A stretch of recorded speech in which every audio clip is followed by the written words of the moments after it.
நாம ஏன் ஓட்டு போடுறோம்? பொதுவாக ஓட்டு போடுறோமா? உங்கள ஒருத்தர் என்ன ஒருத்தர் நம்ம எல்லாரும் தேர்ந்து ஓட்டு போட்டு தேர்ந்தெடுக்கிற எதுக்காக?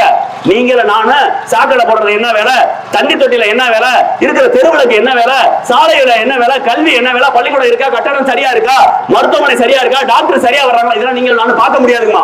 அப்ப நம்ம என்ன செய்யறோம்? ஜனநாயக நாட்டுல நாம எல்லா பேருமே ஒண்ணு சேர்ந்து ஒரு 2 பேர் 3 பேர் 5 பேர் தேர்தலை நிறுத்தி அதுல யாரு சரியான தலைவர்கள், யார் யார் நல்ல கொள்கைகளை வைக்கிறாங்க, அந்த நல்ல கொள்கைகளை யார் யார் செயல்படுத்துவாங்க, செயல்படுத்தக்கூடிய விதம் என்ன அவங்க சொல்றாங்கன்னு சொல்லி பார்த்து தேர்ந்தெடுத்து இவர் எம்எல்ஏக்கு சரியான நபர், இவர் எம்பிக்கு சரியான நபர், இந்த கட்சி முதலமைச்சரா இருக்கட்டும், இந்த கட்சி பிரதமரா இருக்கட்டும், இந்த கட்சி 5 வருஷம் நாட்டு ஆளட்டும் நம்ம ஒப்படைக்கிறோம்.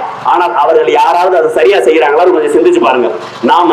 நம்ம எல்லாரும் செய்ய முடியாத ஒரு வேலையை நம்மளுடைய வரிப்பணத்துல நம்மளே ஒருத்தன் ஆளட்டும்னு சொல்லி ஜனநாயக முறையில ஓட்ட போட்டு தேர்ந்தெடுக்க சொன்னா நாம என்ன செய்யறோம்?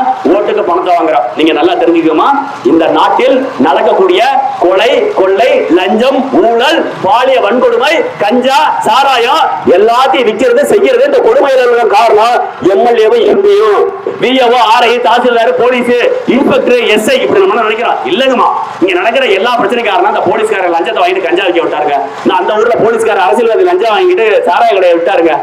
அதுவல்ல இங்க நடக்கிற தவறுகளுக்கெல்லாம் காரணம் எம்எல்ஏவோ எம்பியோ அமைச்சர்களோ மட்டும் கிடையாது.